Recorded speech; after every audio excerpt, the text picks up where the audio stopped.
வணக்கம். திசைகளின் 10 மணி செய்திகள். பகடி வதைக்கு முற்றுப்புள்ளி வைக்கும் புதிய சட்ட மசோதா டிசம்பரில் தாக்கல் செய்யப்படும்.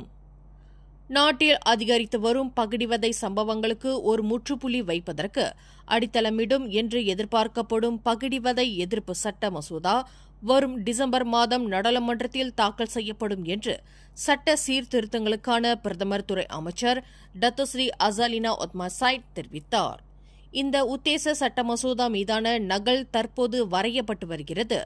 நவம்பர் மாதம் அமைச்சரவையில் தாக்கல் செய்யப்படும் அதே வேளையில் வரும் டிசம்பர் மாதம் நாடாளுமன்ற உறுப்பினர்களின் விவாதங்களுக்காக மக்களவையில் தாக்கல் செய்யப்படும் என்று அவர் குறிப்பிட்டார். பகடிவதை தொடர்பில் நாடு தழுவிய நிலையில் நடத்தப்பட்ட டவுன்ஹால் கூட்டங்களில் மக்கள் முன்வைத்துள்ள பரிந்துரைகளும் கருத்தில் கொள்ளப்பட்டுள்ளதாக அசாலினா தெரிவித்தார். நாட்டு தலைவர்களை மேற்கோள் காட்டி சமூக வலைதளங்களின் வாயிலாக அச்சுறுத்தல், அவமதித்தல், மிரட்டல் விடுத்தது தொடர்பில் உள்ளூரைச் சேர்ந்த 7 போலீசார் கைது செய்துள்ளனர் என்று புக்கிடமான் போலீஸ் தலைமையகத்தின் சிஐடி இயக்குநர் டத்து குமார் முத்துவேல் தெரிவித்தார். இந்த 7 கடந்த செப்டம்பர் 15க்கும் அக்டோபர் 5க்கும் இடைப்பட்ட காலகட்டத்தில் டிக்டாக் மற்றும் முகநூல் வாயிலாக இந்த அச்சுறுத்தல்களை விடுத்ததாக போலீஸ் புகார் செய்யப்பட்டுள்ளது. புலன் விசாரணைக்கு ஏதுவாக 7 1 முதல் 3 நாட்கள் வரை தடுத்து வைப்பதற்கு போலீசார் நீதிமன்ற ஆணையை பெற்றுள்ளதாக அவர் மேலும் கூறினார்.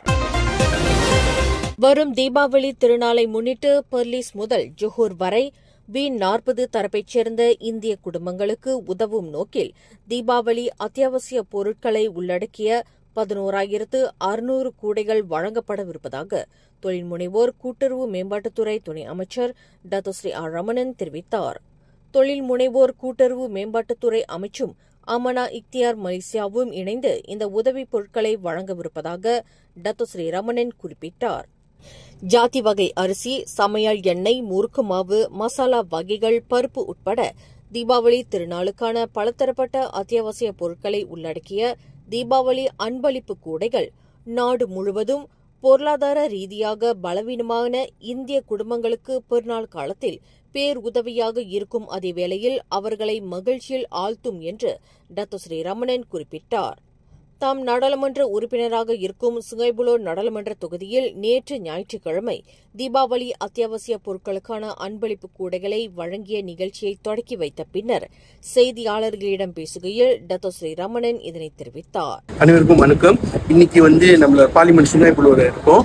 இந்த ப்ரோக்ராம் நம்மளோட சகோதரர் நோர் சரிசால் இருக்காங்க. அவங்க திம்பாலான் புனரா அமனா இந்தியா அவங்க கூட ஒன்னா வேலை செஞ்சுட்டு பொருத்தம்பரம் இது சேர்த்து பண்ணிட்டு நம்மள 11,600 மக்கள் நாட்டு பூரா நம்ம கொடுக்குறோம். பெர்லிஸ்லேருந்து ஜோஹோ வரைக்கும். ஸோ இது ஹஸ் B40 மக்களுக்கு தமிழ் சமுதாயத்துக்கு பொருத்தம்பரம் அமனா இக்தியாரும் குஸ்கோப் ஒன்னா வேலை செஞ்சுட்டு நாட்டு பூரா நம்ம பக்குள் மக்கனன் B40க்கு நம்ம கொடுக்குறோம். இந்த பக்குள் மக்கனன் நம்மள பார்த்தோன்னா நிறைய ஜாமா இந்த பக்குள் மக்கனன் இருக்கு. அரிசி பராஸ் ஜாத்தி நம்மள கொடுத்துருக்கோம் 5 கிலோ. முறுக்குக்கு தப்பம் நம்மள கொடுத்துருக்கோம். நெண்டராமுக்கு தப்பம். கோழிக்கறியோட தூளை நம்ம கொடுத்துருக்கோம். மீன் கறிக்கு தூள் நம்ம கொடுத்துருக்கோம்.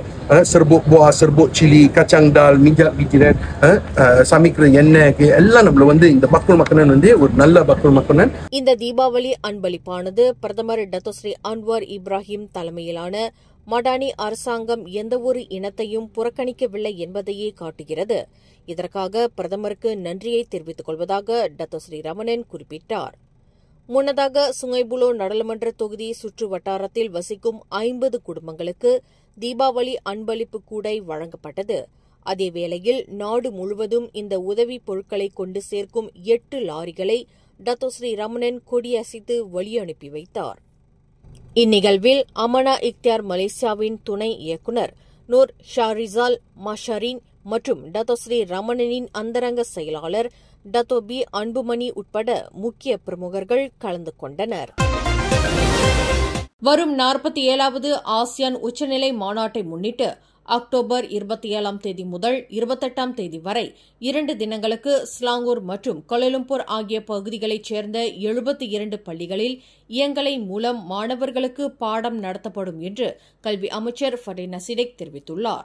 72 பள்ளிகளைச் சேர்ந்த மாணவர்களும் ஆசிரியர்களும் பள்ளிக்கு வர வேண்டியதில்லை. மாறாக வீட்டிலிருந்து PDPR எனப்படும் இயங்கலை வகுப்புகள் நடத்தப்படுவதற்கு ஆவணம் செய்யப்படும் என்று அவர் குறிப்பிட்டார்.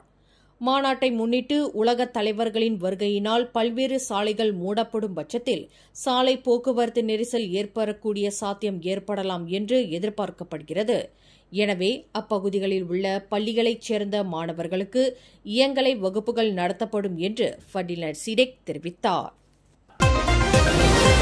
நகர்ப்புற புதுப்பித்தல் உத்தேச மசோதாவை வலுப்படுத்தும் நோக்கில் அண்மைய நகர்ப்புற புதுப்பித்தல் மாநாட்டில் முன்வைக்கப்பட்ட தீர்மானங்கள் குறித்து விரிவான ஆய்வு நடத்துமாறு வீடமைப்பு ஊராட்சித்துறை அமைச்சர் ngakoming நகரம் மற்றும் கிராமப்புற திட்டமிடல் துறையான பிளான் மலேசியாவிற்கு உத்தரவிட்டுள்ளார். அம்னோ முன்வைத்த திட்டங்கள் உட்பட பரிந்துரைகள் யாவும் சாத்தியமானவையா மற்றும் பொது நலனுக்கு உகந்தவையா என்பது குறித்து இதன் வாயிலாக பரிசீலிக்கப்படும். அவை நடைமுறைக்கு ஏற்றதாக இருக்குமானால் அவர்களின் பரிந்துரைகள் உத்தேச சட்ட மசோதாவில் எதிர்கால திருத்தங்களில் சேர்த்துக் கொள்ளப்படக்கூடும் என்று ngakoming தெரிவித்தார். கடந்த வாரம் சனிக்கிழமை ஈப்போ புந்தோங் ஸ்ரீ மகா மாரியம்மன் கோவில் மண்டபத்தில் நடைபெற்ற ஈப்போ பாராட் நாடாளுமன்ற தொகுதிக்கு உட்பட்ட புந்தோங் கப்பயாங் மற்றும் பர்சாம் ஆகிய 3 சட்டமன்ற தொகுதிகளைச் சேர்ந்த 625 இடைநிலை பள்ளி இந்திய மாணவர்களுக்கு தலா 400 ரிங்கெட் நிதி உதவி என 1.5 லட்சம் ரிங்கெட்டும், புந்தோங் ஸ்ரீ மகா மாரியம்மன் கோவில் மண்டபத்தை விரிவுபடுத்தும் திட்டத்திற்கு 1 லட்சம் ரிங்கெட் மானியமும் வழங்கிய நிகழ்ச்சிக்கு பின்னர் செய்தியாளர்களிடம் பேசுகையில் ngakoming இதனை தெரிவித்தார். Akta PSB itu objektifnya adalah untuk membantu rakyat, khususnya penduduk warga penduduk di rumah-rumah flat yang daif dan usang. Saya mendengar dan we are ready and willing to listen. So saya mengalu-alukan pandangan sama ada dari UMNO ataupun pembangkang. So yang penting dia adalah pandangan yang bernas, bukan politik yang membinasa. Kita nak politik yang membina. Apa-apa pandangan yang baik akan kita sambut dengan hati yang terbuka. மக்களின் அனைத்து ஆக்கப்பூர்வமான கருத்துக்களையும் தாம் வரவேற்பதாக குறிப்பிட்ட அமைச்சர் ngakoming உத்தேச நகர்ப்புற புதுப்பித்தல் சட்ட மசோதா மக்களுக்கு குறிப்பாக பாழடைந்த மற்றும் இடிந்து விழும் அபாயத்தில் உள்ள அடுக்குமாடி குடியிருப்புகளில் வசிப்பவர்களுக்கு உதவுவதை நோக்கமாக கொண்டதாகும் என்று விளக்கினார். அமனா கட்சி தலைவரும் விவசாயம் மற்றும் உணவு பாதுகாப்புத்துறை அமைச்சருமான முகமது சாபு கோலாலம்பூர் IJN இருதய சிகிச்சை மருத்துவமனையில் அனுமதிக்கப்பட்டுள்ளார். வழக்கமாக மேற்கொள்ளப்படும் சோதனையின் அடிப்படையில் முகமது சாபு மருத்துவமனையில் அனுமதிக்கப்பட்டுள்ளதாக அவரின் அலுவலகம் வெளியிட்டுள்ள ஓர் அறிக்கையில் தெரிவித்துள்ளது.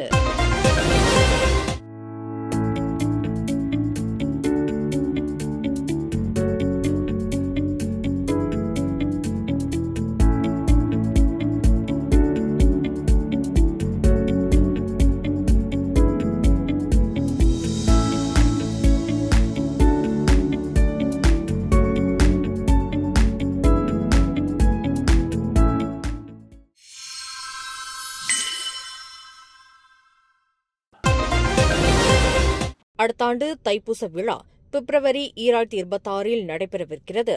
இதனை முன்னிட்டு பினாங்கு தைப்பூச பந்தல் உரிமையாளர்களுடன் பினாங்கு இந்து அறப்பணி வாரியம் சந்திப்பு கூட்டம் ஒன்றை ஏற்பாடு செய்திருந்தது. வருடா வருடம் பினாங்கு தண்ணீர்மலை ஸ்ரீ பால தண்டாயுதபாணி ஆலய தைப்பூச விழாவிற்கு பெரும் எண்ணிக்கையிலான பக்தர்கள் வருகை புரிகின்றனர். பக்தர்களின் பாதுகாப்பு கருதி காவல்துறை வெளியிட்டுள்ள விதிமுறைகள் தொடர்பான முக்கிய தகவல்களை ஆலய தலைவர் குமரன் விளக்கினார். பந்தல் அமைப்பது முதல் பாதுகாப்பு அம்சங்கள் வரை பின்பற்ற வேண்டிய நடைமுறைப்படுத்தப்பட்ட விதிமுறைகளை பின்பற்றும்படி அவர் பந்தல் உரிமையாளர்களை கேட்டுக் கொண்டார். இந்த ஆண்டை விட அடுத்த ஆண்டு பக்தர்கள் இன்னும் திரளாக வந்து கலந்து கொள்வார்கள் என்ற நோக்கில் சுமார் 4 மாதங்களுக்கு முன்பே இந்த விளக்கக் கூட்டம் நடைபெறுகிறது என்று பினாங்கு இந்து அறப்பணி வாரிய தலைவர் RSN ராயர் தெரிவித்தார். பாதுகாப்பு அம்சங்கள் மட்டுமின்றி வருகின்ற பக்தர்களுக்கு எந்தவொரு இடையூறு இல்லாமல் தைப்பூசத்தை சுமூகமாக நடத்த வேண்டும் என்பதே தங்களின் எதிர்பார்ப்பாகும். ஏறக்குறைய 145 பந்தல் உரிமையாளர்கள் இம்முறை தங்களை பதிவு செய்து கொண்டுள்ளனர். இவர்களின் ஒத்துழைப்பு இல்லாமல் தைப்பூசம் கொண்டாட முடியாது என்று ராயர் குறிப்பிட்டார். அடுத்த வருடமும் 1 மில்லியனுக்கும் அதிகமான மக்கள் வருகை புரிவர் என எதிர்பார்க்கப்படுவதாக குறிப்பிட்ட Rayar, Singapore, Australia, New Zealand, England உட்பட பல்வேறு நாடுகளைச் சேர்ந்தவர்களும் இவ்விழாவை காண வருவர் என்றார். 1 மில்லியன் எதிர்பார்த்தோம். 1 மில்லியனுக்கு மேல வந்ததாக நாம் கேள்விப்பட்டோம்.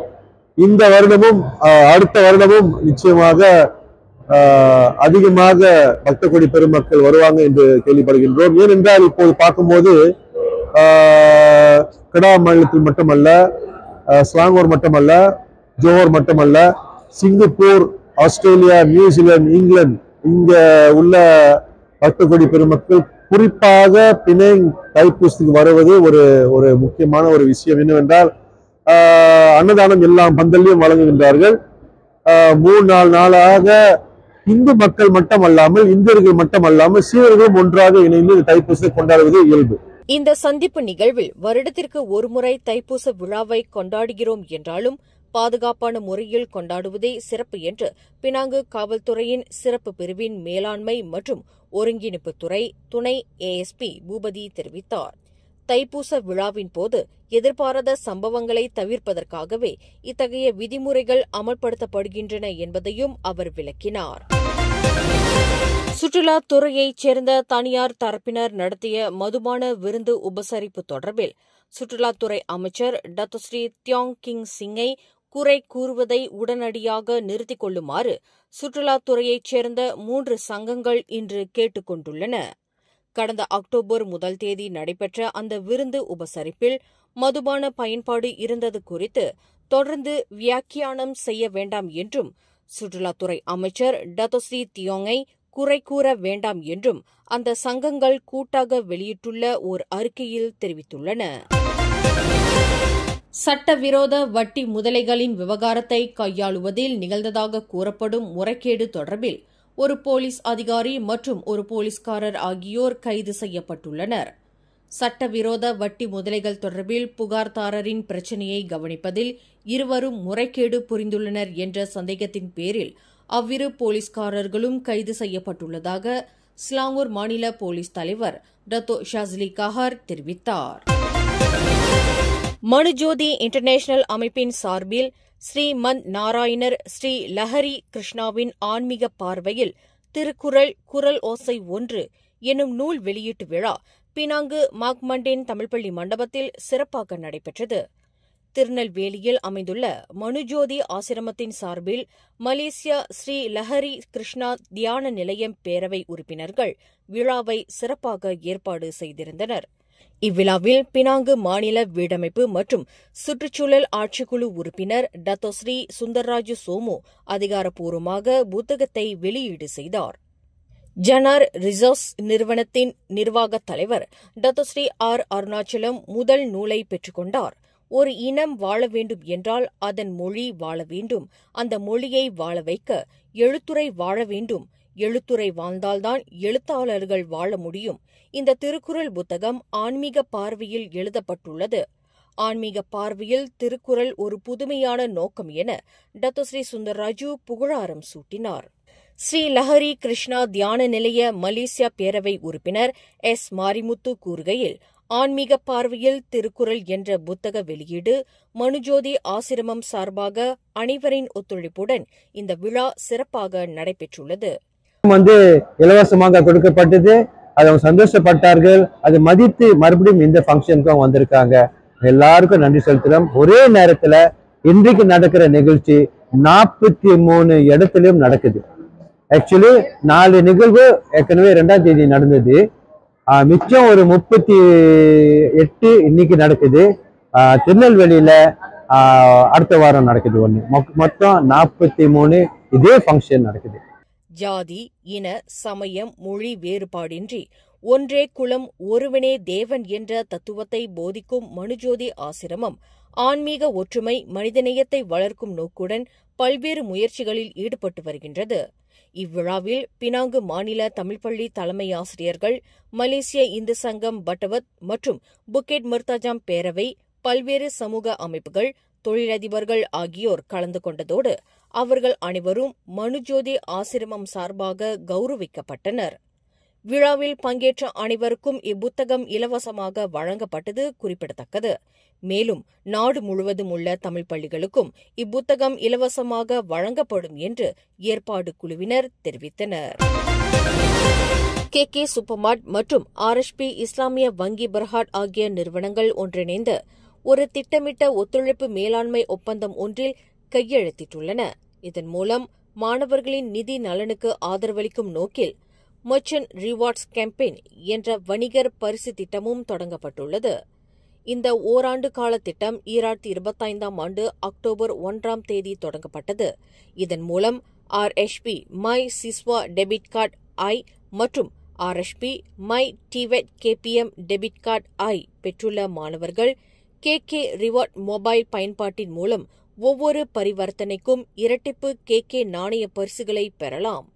இந்த ஒப்பந்த கையெழுத்து நிகழ்வில் நாடு முழுவதும் உள்ள 61 கல்வி நிறுவனங்கள், அதாவது பல்கலைக்கழகங்கள், தொழில்நுட்ப கல்லூரிகள், தொழிற்பயிற்சி பள்ளிகள் ஆகியவற்றின் பிரதிநிதிகள் கலந்து கொண்டனர். இந்நிகழ்வில் பேசிய KK சூப்பர்மார்ட் நிறுவனத்தின் நிறுவனர் மற்றும் நிர்வாக தலைவர் டத்தோஸ்ரீ டாக்டர் KK சாய் இந்த ஒத்துழைப்பை நிறைவேற்ற அனைவருக்கும் வழங்கிய ஆதரவுக்கு நன்றி தெரிவித்தார். இதுகுறித்து மேலும் அவர் கூறுகையில், KK சூப்பர்மார்ட் ஒரு சில்லறை வணிக நிறுவனமாக மட்டுமல்ல, சமூக முன்னேற்றத்திற்காகவும் தேசிய வளர்ச்சியின் பங்குதாரராகவும் செயல்படுகிறது. கார்ட் மை சிஸ்வா மற்றும் கார்ட் மை டிவெட் KPM திட்டங்கள் மூலம் மாணவர்களுக்கு வங்கி பயன்பாடும் வணிக சலுகைகளும் மேலும் KK ரிவார்ட் முறையிலான கூடுதல் நன்மைகளும் வழங்கப்படுகின்றன. இது நமது சமூகத்திற்கு, குறிப்பாக மலேசியாவின் இளம் தலைமுறைக்கும் திருப்பி தரும் எங்கள் உறுதியின் வெளிப்பாடாகும் என்றார். மேலும் செய்திகளை தெரிந்து கொள்ள கீழே இருக்கும் பெல் பட்டனை அழுத்துங்கள். உங்கள் மகிழ்ச்சியை வெளிப்படுத்த லைக் மற்றும் ஷேர் செய்யுங்கள். தொடர்ந்து திசைகளோடு இணைந்திருக்க சப்ஸ்கிரைப் செய்யுங்கள்.